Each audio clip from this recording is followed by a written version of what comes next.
Bonjour, j'espère que vous allez bien. Alors, on se retrouve pour un podcast. Alors, le point de départ du podcast, en fait, c'est donc une action que je possède dans mon portefeuille, qui est l'action Pernod Ricard, qui a pas mal baissé depuis déjà un petit moment.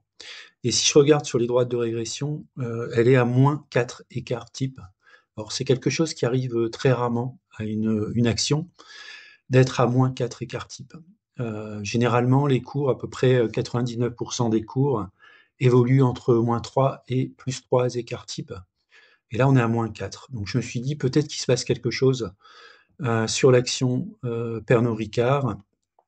Et je vais élargir, en fait, de manière un peu plus générale, sur tout ce qui est valeur liée à l'alcool. Alors, dans ma recherche, j'ai essayé de faire d'abord une approche plutôt macro. La première question que je me suis posée, c'est est-ce que la consommation d'alcool mondiale est en hausse? Et alors, selon les données disponibles, la consommation mondiale d'alcool a connu une légère diminution ces dernières années. Alors, en titre de référence, en 2010, la consommation moyenne par habitant était de 5,7 litres d'alcool pur, tandis qu'en 2019, elle est passée à 5,5 litres. De plus, en 2023, le marché mondial des boissons alcoolisées a enregistré une baisse de volume pour la troisième fois en 15 ans. Donc ça, c'est déjà un premier élément. Alors cette tendance à la baisse peut être attribuée à plusieurs facteurs, notamment une prise de conscience accrue des risques pour la santé liés à la consommation d'alcool. Donc ça, c'est un premier facteur, la prise de conscience. Le deuxième facteur, ce sont des changements culturels parmi les jeunes générations. Le troisième facteur, c'est un facteur économique lié notamment à l'augmentation des prix des boissons alcoolisées et les capacités aussi que peuvent avoir les populations à pouvoir, entre guillemets, s'offrir une bouteille d'alcool. Alors, en réponse à cette diminution, de nombreux restaurants et producteurs de boissons développent des alternatives, par exemple des boissons non alcoolisées. On trouve de plus en plus, par exemple, des vins sans alcool, pour répondre à la demande croissante de boissons sans alcool. Donc si on peut résumer par rapport à ce premier point qui est la consommation d'alcool mondiale, on peut dire que la consommation mondiale d'alcool est en légère baisse, donc influencée par des préoccupations principalement sanitaires, mais également des évolutions culturelles et des facteurs économiques. Alors le deuxième point, la deuxième question que je me suis posée également par rapport à l'alcool, alors est-ce que l'expansion de religions comme la religion de l'islam peut également expliquer cette tendance? Alors là, c'est pas forcément une réponse très très simple à apporter, mais oui, l'expansion des religions comme l'islam peut être un facteur contribuant à la baisse de la consommation d'alcool à l'échelle mondiale. L'islam interdit la consommation d'alcool, comme vous le savez sans doute, et dans de nombreux pays à majorité musulmane, la réglementation sur la vente et la consommation de boissons alcoolisées est stricte. Alors, je vais vous donner quelques éléments qui expliquent cette influence. Tout d'abord, la croissance démographique des pays musulmans. Donc, la population des pays musulmans augmente plus rapidement que dans de nombreuses régions du monde, alors notamment en Afrique et en Asie du Sud-Est. Il y a énormément de pays en Asie du Sud-Est qui sont de confession musulmane. Cette dynamique réduit mécaniquement la consommation d'alcool par habitant au niveau mondial. Le deuxième point, c'est l'expansion de l'islam et l'influence culturelle. L'islam est une religion qui connaît une expansion dans certaines régions du monde, y compris en Europe et en Amérique du Nord, à travers l'immigration et également les conversions. Même dans des pays où l'islam n'est pas majoritaire, des communautés pratiquantes influencent les habitudes de consommation locales. Et le troisième point, c'est les restrictions et les politiques gouvernementales. Certains pays à majorité musulmane imposent des interdictions strictes sur l'alcool. C'est le cas par exemple en Arabie Saoudite, au Koweït ou en Iran. D'autres pays limitent l'accès à l'alcool par des taxes plus élevées et des restrictions de vente. C'est le cas par exemple en Indonésie, en Malaisie ou en Turquie. Et enfin, le quatrième point, c'est l'influence des valeurs religieuses sur les jeunes générations. dans plusieurs pays, la jeunesse est sensible aux valeurs religieuses ou aux tendances de sobriété. C'est le cas notamment au Moyen-Orient et en Asie du Sud. Or, cela s'aligne avec une tendance plus large où la consommation d'alcool diminue aussi pour des raisons de bien-être et de santé. Alors, cependant, l'impact de l'islam sur la consommation mondiale d'alcool est un facteur parmi d'autres. Ce n'est pas le seul facteur explicatif, mais c'est quand même un facteur qu'il faut prendre en compte.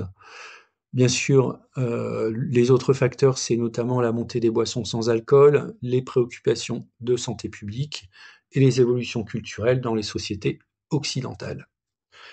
Alors, est-ce qu'il y aurait d'autres facteurs qui peuvent expliquer la baisse de la consommation d'alcool? C'est ce qu'on va voir dans le détail. Alors, on l'a vu, le premier point, c'est l'évolution des habitudes de consommation et les nouvelles tendances. Effectivement, de plus en plus, donc, que ce soit au niveau des publicités, au niveau de la communication en général, il y a une promotion du mode de vie plus sain. De plus en plus de personnes adoptent un mode de vie axé sur la santé et le bien-être, réduisant ainsi leur consommation d'alcool. Ensuite, il y a également une tendance qu'on appelle le sober curious. C'est un mouvement qui encourage à réduire ou à arrêter l'alcool sans raison médicale ou religieuse. Et enfin, des alternatives sans alcool, c'est notamment le développement par exemple des bières sans alcool, des vins spiritueux sans alcool de haute qualité. Alors, on peut voir par exemple des champagnes sans alcool qui peuvent se vendre au-delà de 100 € la bouteille.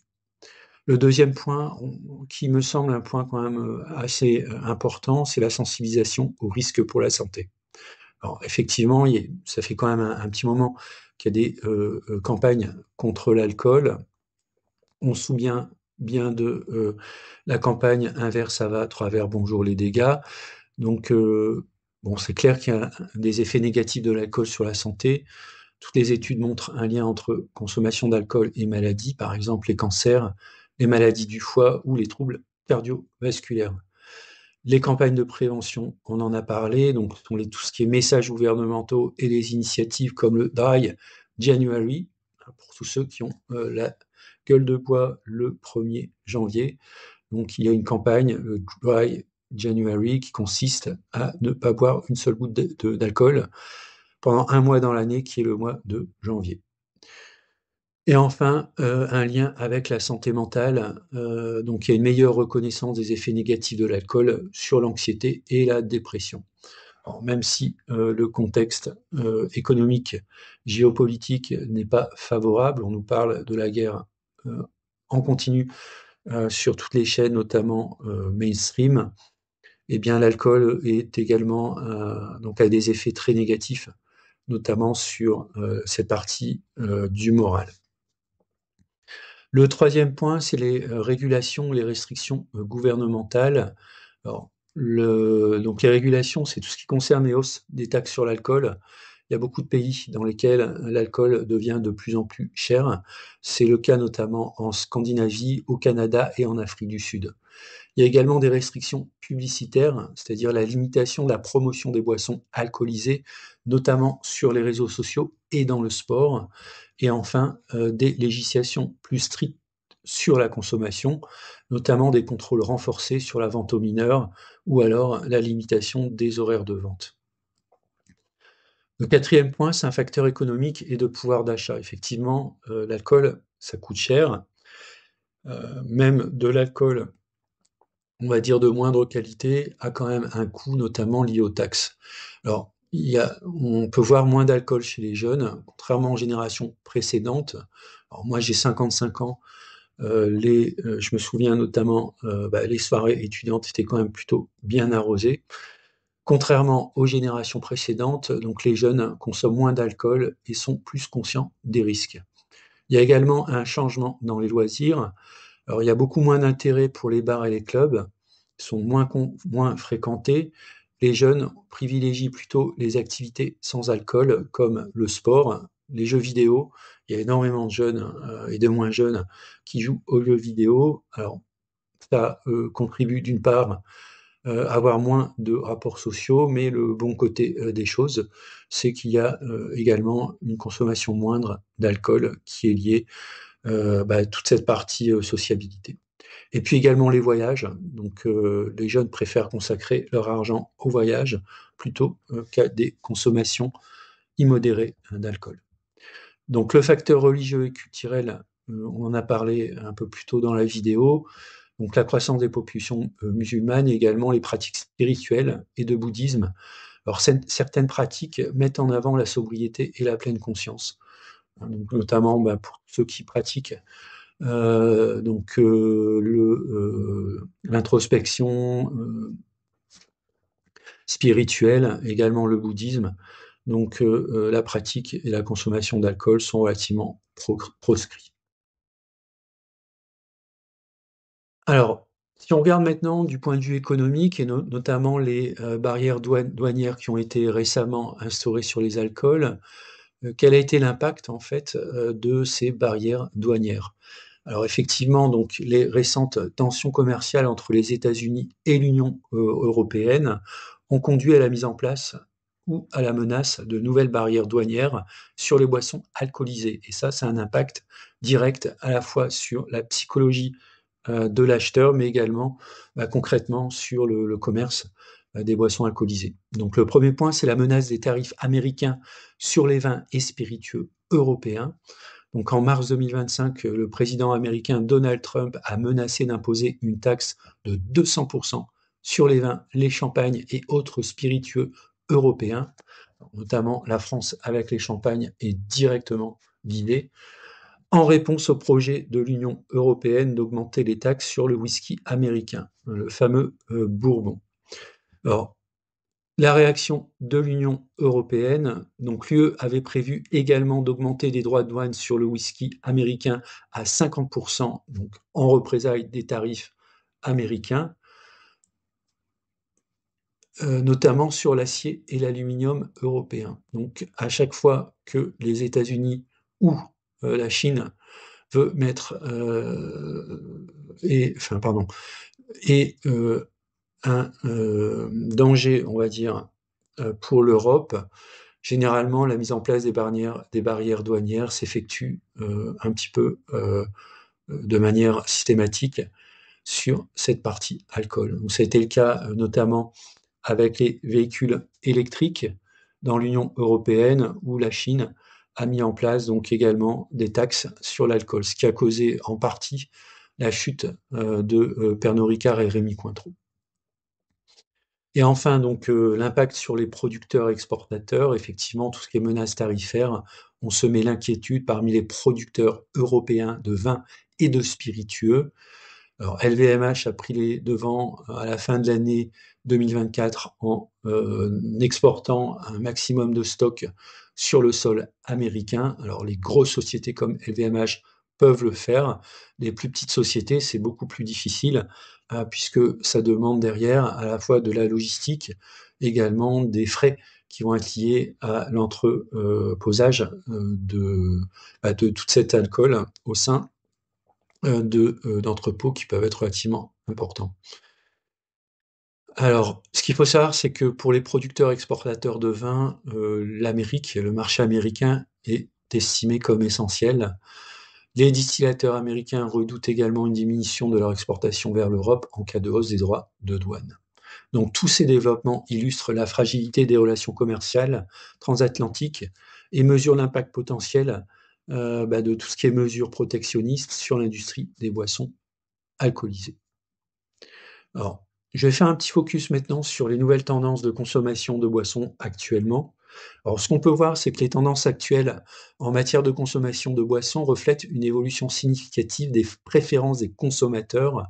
Donc, on l'a vu, influencées par des préoccupations de santé, des innovations produits également, puisqu'il y en a, également des changements culturels. Alors, quelles sont les principales tendances observées? La première, c'est la montée en puissance des boissons sans alcool.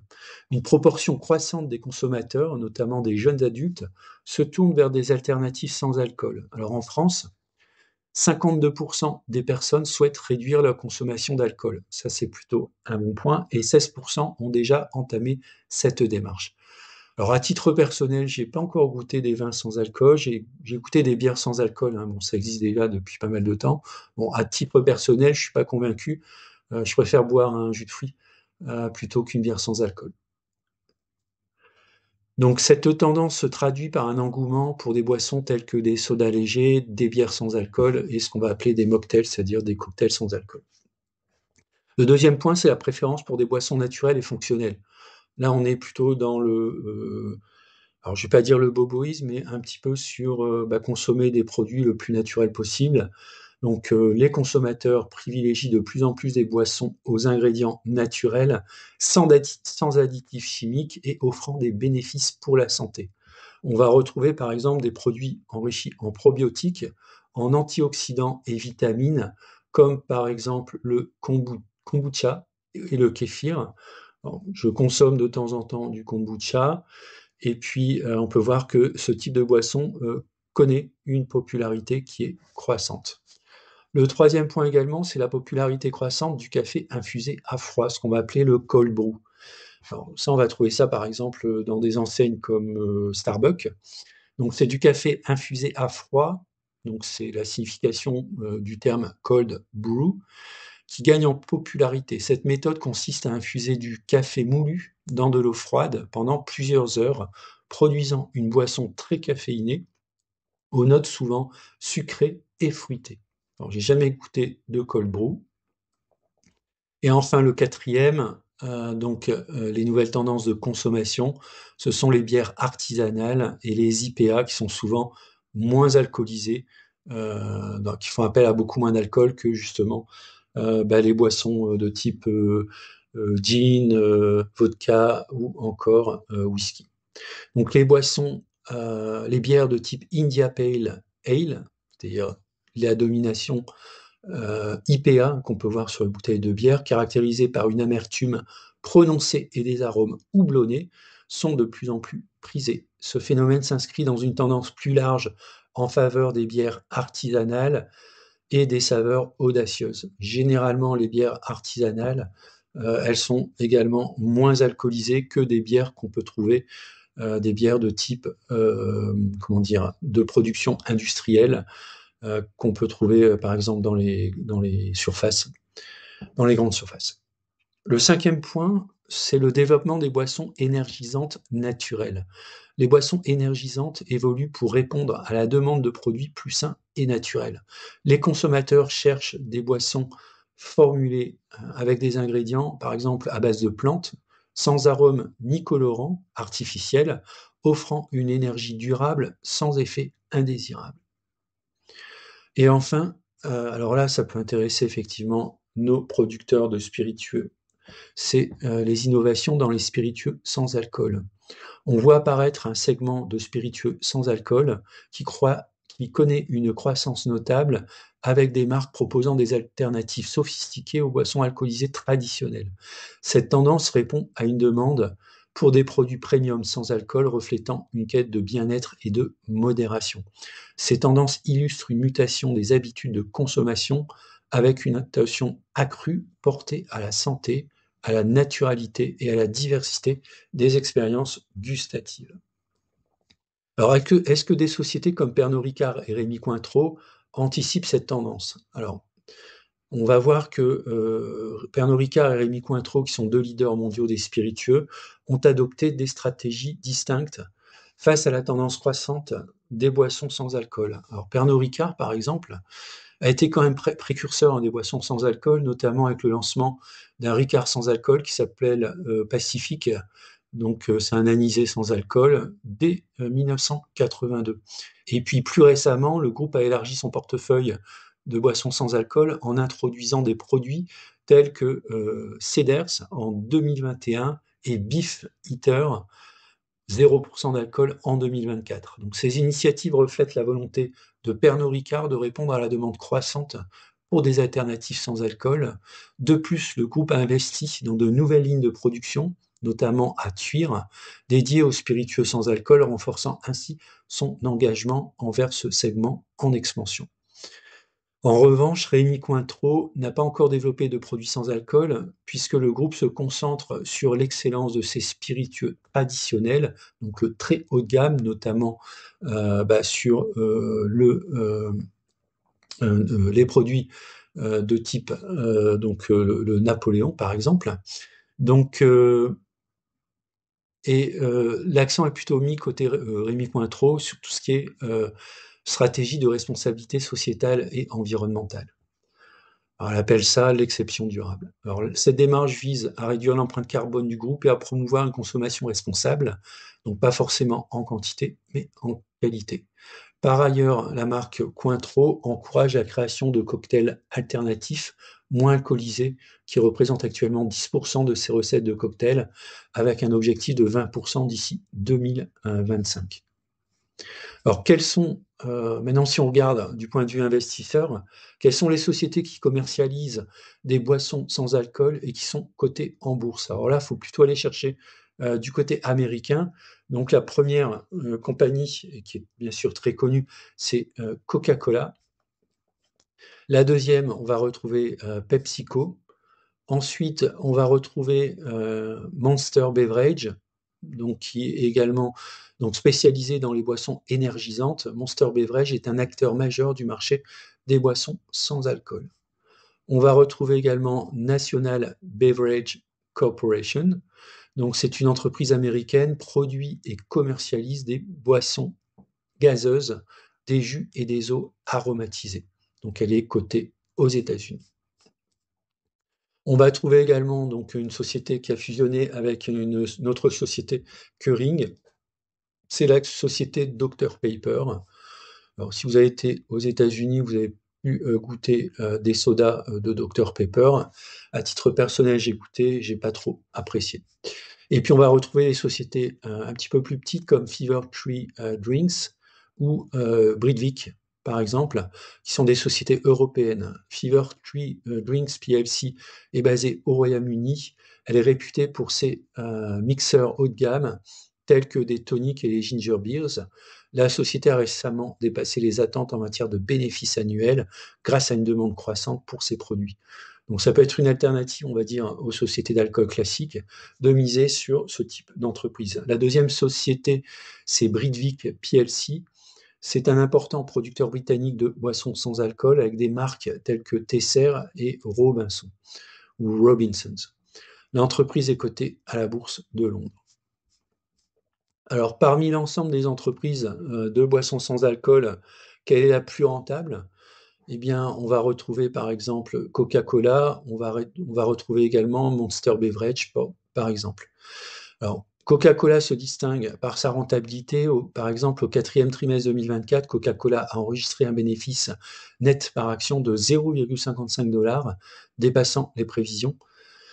Coca-Cola reste une valeur sûre.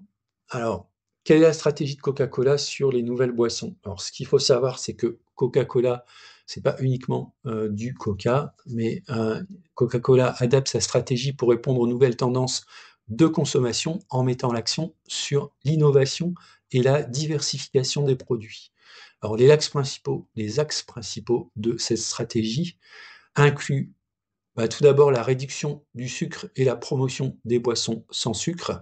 Coca-Cola s'engage à réduire la teneur en sucre des boissons de 10% entre 2020 et 2025, en plus des 11% déjà réalisés sur les 5 années précédentes. Donc il y a beaucoup moins de sucre dans ces boissons type Coca-Cola ou Fanta. L'entreprise vise à ce que 58% de son volume de vente provienne de boissons sans ou à faible teneur en calories. C'est le cas par exemple de l'alternative avec le Coca-Cola sans sucre. Alors cette initiative s'accompagne d'une stratégie claire pour promouvoir des alternatives auprès des consommateurs réguliers, notamment par des campagnes marketing dédiées. Coca-Cola est très fort en marketing.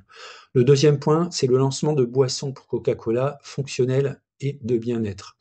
Alors, en effet, en réponse à la demande croissante pour des boissons bénéfiques pour la santé, Coca-Cola a introduit en février 2025 une gamme de sodas prébiotiques sous la marque Simply. Ces boissons, disponibles en 5 saveurs, fraise, ananas, mangue, punch aux fruits, citron vert et punch aux agrumes contiennent du jus de fruits réel, sans sucre ajouté, et donc 6 grammes de fibres prébiotiques par portion, visant à soutenir la santé digestive et le système immunitaire. Donc je rappelle, le produit c'est Simply. Enfin, Coca-Cola donc fait des innovations et des éditions limitées, par exemple en lançant la série Coca-Cola Création, proposant des saveurs en édition limitée pour attirer une clientèle plus jeune. Par exemple, depuis 2022, des variantes telles que Starlight, une saveur espace, ou Bite, saveur pixel, et une collaboration avec l'artiste Marshmello, saveur fraise et pastèque, ou Dreamworld, une saveur rêve, et plus récemment Y30 000, co-créé avec l'intelligence artificielle, ont été introduites. Et enfin, le dernier point, c'est Coca-Cola est une société de marketing qui utilise l'intelligence artificielle et du marketing numérique pour essayer d'augmenter notamment son attractivité vers des boissons alternatives sans alcool. Alors, quelle est la progression de ce type de boisson au niveau mondial? Eh bien, ce qu'il faut savoir, c'est que le marché des sodas prébiotiques connaît une croissance significative à l'échelle mondiale, portée par une prise de conscience accrue des consommateurs concernant notamment la santé digestive et le bien-être général. Alors, selon Grandview Research, ce marché était évalué à 443 millions de dollars, c'est quand même un marché étroit en 2023, et il pourrait atteindre 766 millions de dollars d'ici 2030, enregistrant un taux de croissance annuel de l'ordre de 8%. Donc ça, c'est quand même assez intéressant. Si on trouve une société qui produit une boisson sans alcool qui est plutôt montante, eh bien, il y a de grandes chances, en fait, qu'il y ait un taux de croissance moyen au moins égal à 8%, qui est le taux de croissance du marché. Alors, ce qu'il faut savoir, c'est que l'expansion de la demande, bien sûr, attise les appétits des sociétés comme Coca-Cola, mais également PepsiCo, par exemple. Donc, ce qu'on peut dire en conclusion, c'est que le marché mondial des sodas prébiotiques est en pleine expansion, stimulé par l'intérêt croissant des consommateurs et également donc les innovations du côté des producteurs. Voilà, c'est la fin du podcast. J'espère qu'il vous a intéressé. N'hésitez pas à mettre des commentaires si vous souhaitez. Et puis, je vous dis à bientôt pour une prochaine vidéo ou un prochain podcast.